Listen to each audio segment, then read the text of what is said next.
Ready, set, and bowl.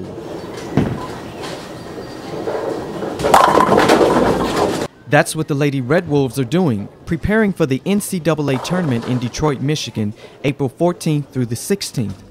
The Red Wolves have made 3 NCAA championship appearances.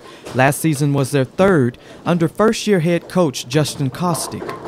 The team also posted their 3rd 70-win season. This season, the Red Wolves were 61-26, and they're looking to have a howl of a tournament.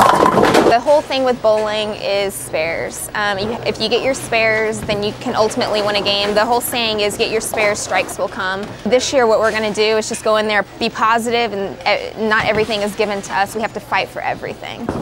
7 games to qualify. Win totals, you win big. The Red Wolves will need to go 7-0 to be seated first in the bracket, but they know they have their work cut out for them.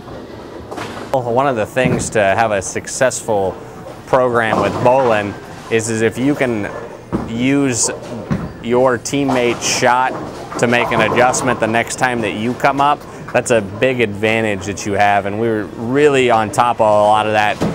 The Red Wolves are looking to bring the same amount of intensity to practice that will lead to victory at the tournament.